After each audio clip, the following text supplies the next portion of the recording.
Reflexiones amazónicas con David Landa.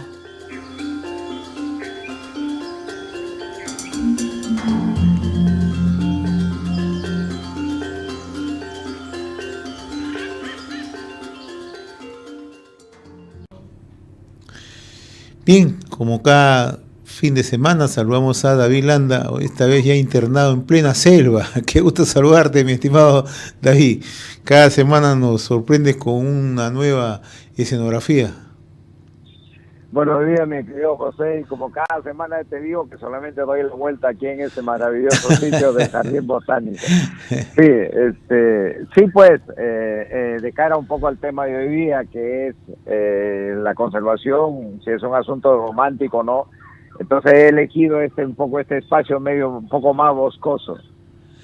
Y en efecto, ¿es la conservación un asunto romántico o es que se puede aplicar? Quizás para ponerlos en contexto y poder clarificar un poco el título, el rótulo del momento, es que habría que mencionar algunas cifras, ¿no? Siempre. Estamos ante la posibilidad de un sexto evento de extinción masiva. En los últimos 500 millones de años han habido 5 eventos de extinción masiva, hasta el último evento, que fue hace como 45 millones de años, con el impacto de ese aerolito inmenso que fue en la península de Yucatán y que extinguió a los grandes vertebrados en ese momento, ¿no? Quedando solamente tortugas y cocodrilos, una cosa así.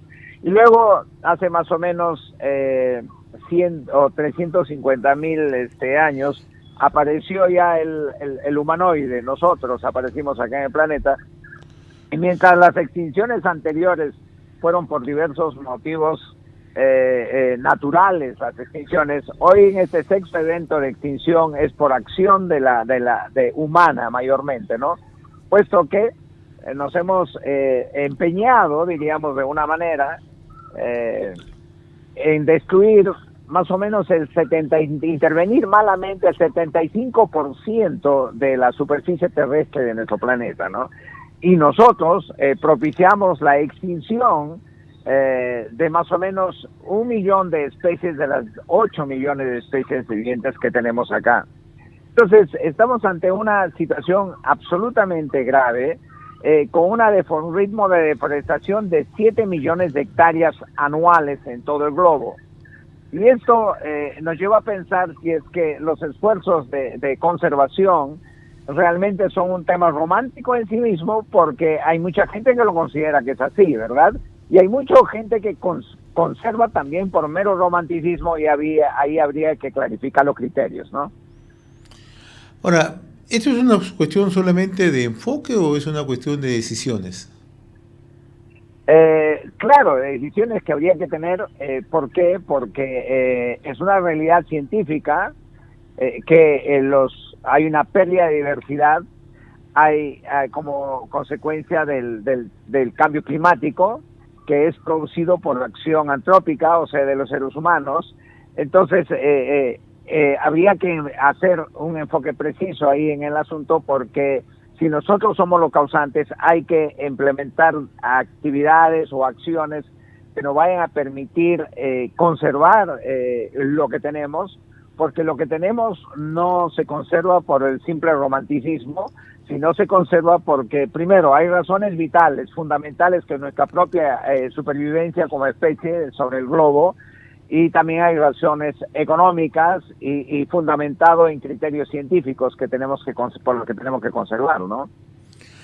Ahora, ¿somos conscientes que la conservación del medio ambiente es crucial para el futuro de la humanidad?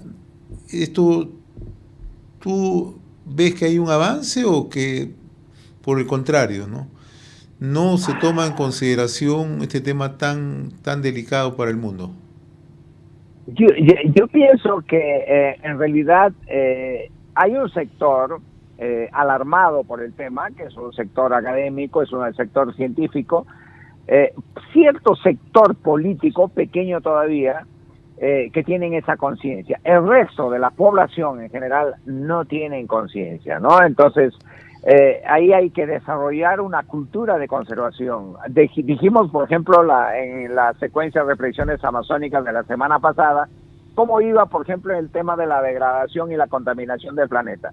Que mientras en las sociedades norteamericanas tenía un consumo de una bolsa por habitante al año, habitante diario, en Suecia se tenía el consumo de una bolsa o 4 bolsas por año. Entonces, es un tema de cultura. Mientras en unas sociedades la población tiene pleno conocimiento de que estamos afectando negativamente el planeta, de que estamos poniendo en riesgo y en peligro de extinción masivamente a las especies, como por ejemplo la población del 68% de los vertebrados ha disminuido desde 1970 a la fecha. Entonces, mientras ahí tienen conciencia, en otro lado no tenemos conciencia, porque estamos subsumidos en una vorágine consumista en exceso, y eso va, mostrándonos sus consecuencias, que es que cada vez tenemos un clima que ha cambiado o ambientes invivibles, y eso va a poner en peligro no solamente a nosotros, sino a los con los que cohabitamos en este planeta, ¿no? Entonces, hay incidir, crecer en esa toma de conciencia de nuestros roles sobre el planeta y los impactos negativos que tenemos por esos desequilibrios conductuales que tenemos en relación al medio, ¿no? Ahora, ¿cuánto gravita en la economía tener una conservación adecuada medioambiental? ¿Cuál es el efecto económico que eso tiene? Como consecuencia es tremendo. Por ejemplo, cuando nosotros tenemos desequilibrios ambientales, tenemos que hacer grandes inversiones para poder lograr y recibir esos servicios ecosistémicos de los recursos que tenemos en el medio ambiente, y que por acción nuestra cada vez se van poniendo más escasos. Ejemplo, el agua, ¿no? Cuando nosotros hacemos una tala indiscriminada en las cabeceras de cuenca, o no respetamos las franjas marginales, etcétera, entonces el agua se va poniendo cada vez más escaso. Si nosotros vamos destruyendo los humedales en los Andes, el agua se va volviendo más escasa. Entonces, como se vuelve más escasa, los esfuerzos de obtención de este recurso son muchísimo más, magnos, y las inversiones son cuantiosas.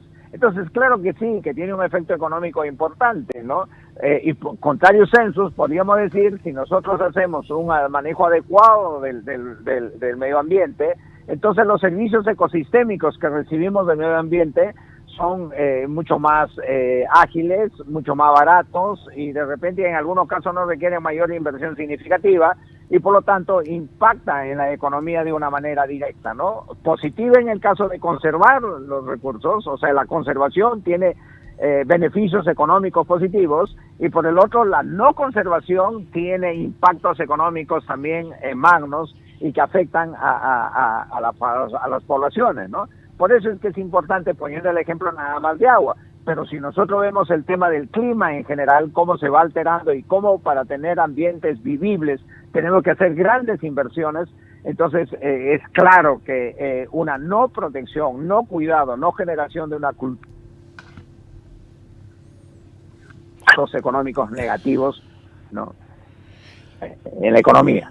Ahora, David, siguiendo esa misma línea económica, los empresarios en el mundo están incorporando prácticas sostenibles para el manejo ambiental, para la conservación, para la preservación medioambiental. Hay ejemplos, y si esto podemos un poco extrapolarlos a nuestra Amazonía, ¿no? Hay ejemplos que se pueden descartar donde los empresarios estén coadyuvando justamente al desarrollo sostenible. Gracias, podríamos decir, alegrarnos un poco de que en la parte privada, por lo menos, se va incorporando criterios de conservación, en la parte privada y formal, quiero decir, ¿no? Por ejemplo, si nosotros estamos hablando de minería, ¿no? Por un caso, para el Ande, ahora estamos caminando hacia mecanismos de carbono neutral, ¿no? ¿Qué quiere decir?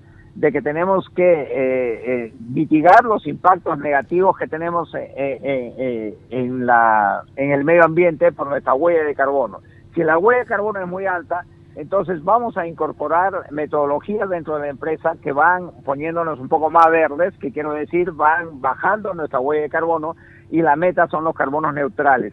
Estas metodologías medibles y que tienen beneficios económicos, tanto en el mercado regulado como en el mercado no regulado o voluntario de carbono, van siendo incorporados por estas empresas, y esa tendencia ya vemos que cada vez va creciendo más, porque hay un criterio económico. Bueno, entonces volvemos a decir que el tema de conservación no es un tema romántico en sí mismo, sino es un tema también que impacta favorablemente a la economía y a la rentabilidad de las empresas en términos ambientales. Eso ya se está produciendo en el tema minero, también se está produciendo en la agroindustria, tanto en la que se desarrolla en la costa como en la que se está desarrollando en la Amazonía, de modo formal. Entonces vamos caminando en una tendencia de lograr carbono neutral en nuestras actividades económicas o productivas en la Amazonía. Eso es un buen signo.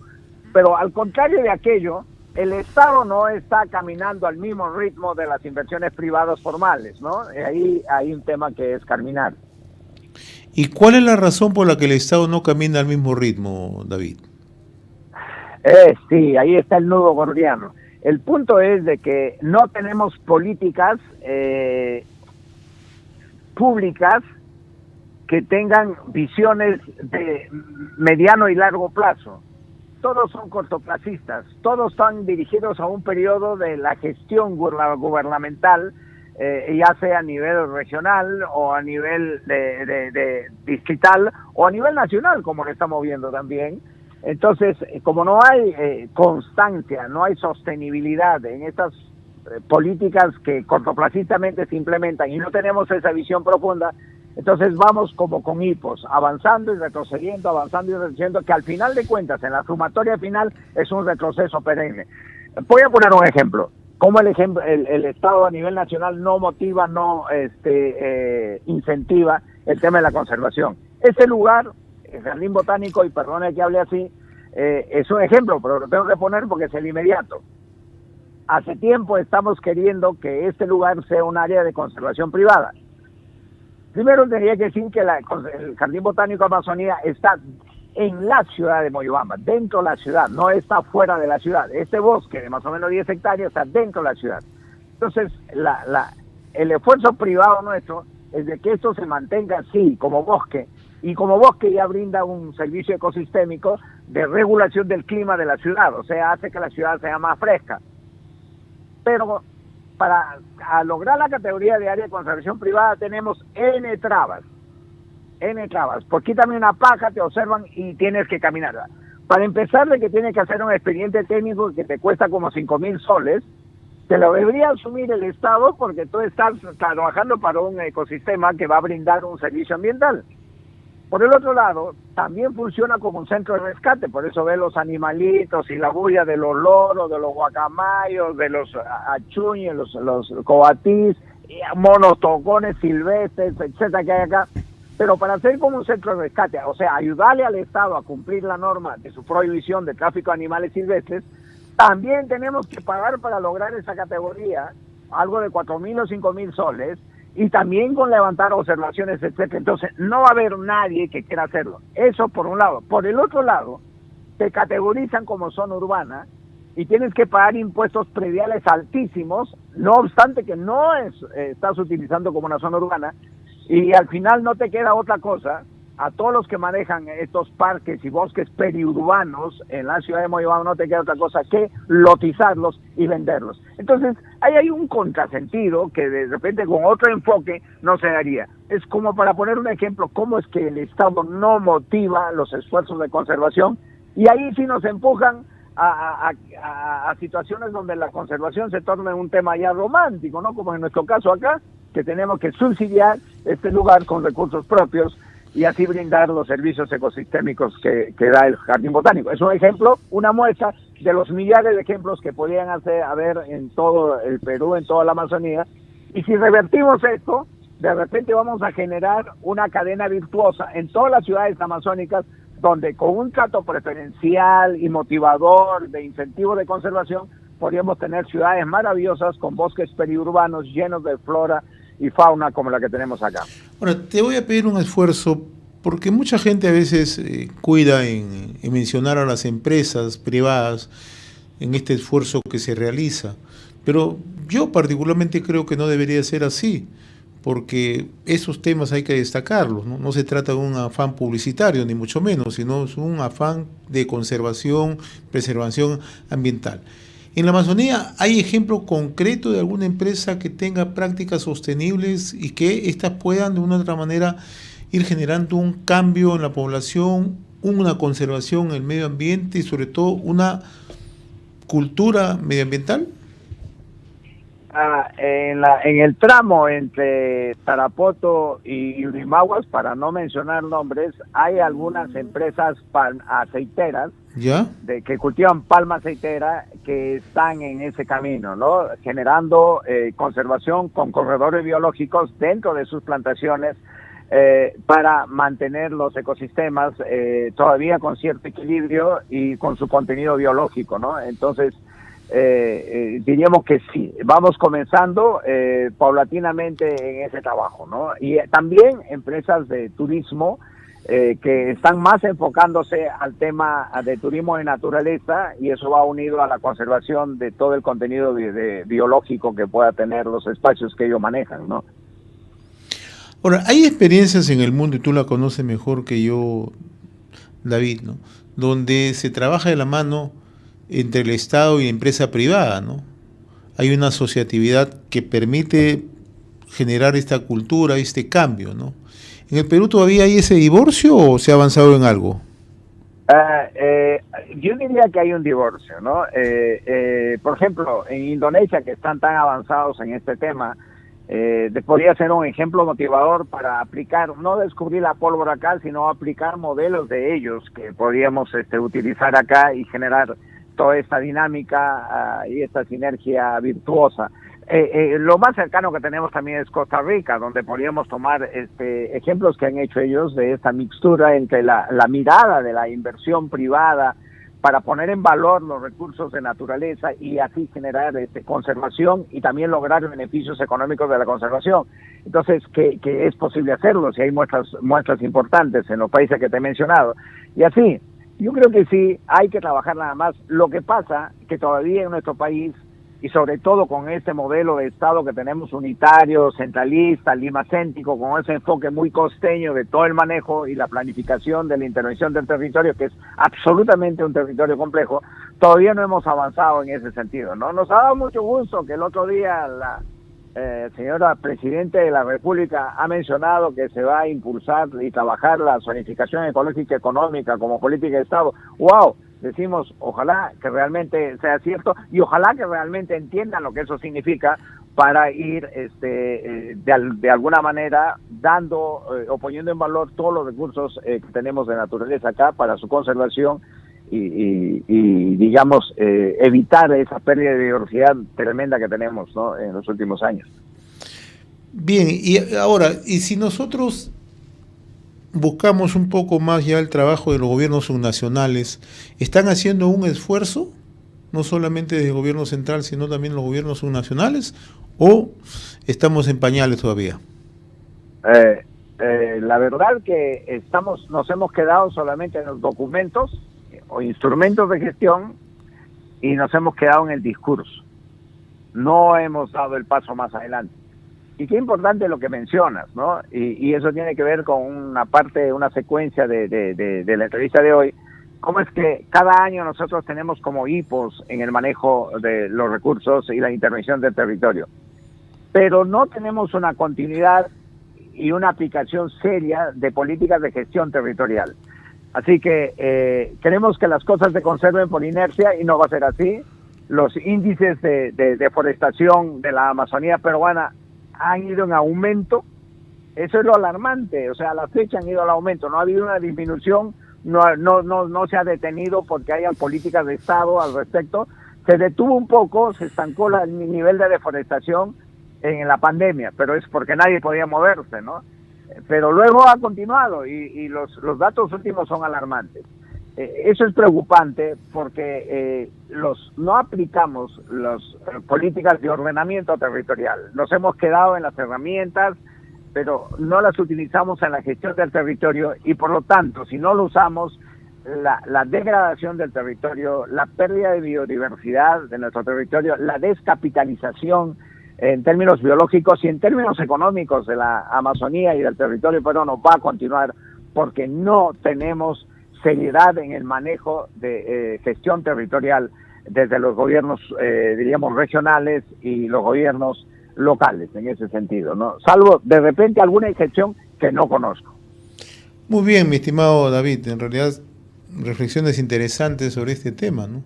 Que tanto estamos avanzando en lo que tú has llamado, ¿no? En una suerte de romanticismo ambiental, pero que más allá del romanticismo a veces hay que ser un poco más pragmático, más directo y sobre todo con toma de decisiones, que es lo que se tiene que aplicar en muchas situaciones como la que tú describes, ¿no? Y en situaciones tan dramáticas muchas veces que se presentan en nuestra Amazonía. Yo te agradezco, no sé si tengas algo que agregar, mi estimado David. Sí, solamente subrayar lo que en el fondo, digamos, en tus preguntas se ha manifestado, que la verdad que si nosotros no trabajamos seriamente, técnicamente, el tema de conservación y gestión eficiente al territorio, vamos a descapitalizarnos, vamos a tener una pérdida económica tremenda al margen de la pérdida de condiciones favorables, amigables, saludables del medio ambiente, ¿no? Entonces, eso es lo que los políticos todavía no entienden. Ojalá que algún momento podamos hacerlos entender. Muchas gracias, mi querido José. Muy bien, eran nuestras reflexiones amazónicas con David Landa directamente desde Moyobamba. Reflexiones amazónicas con David Landa.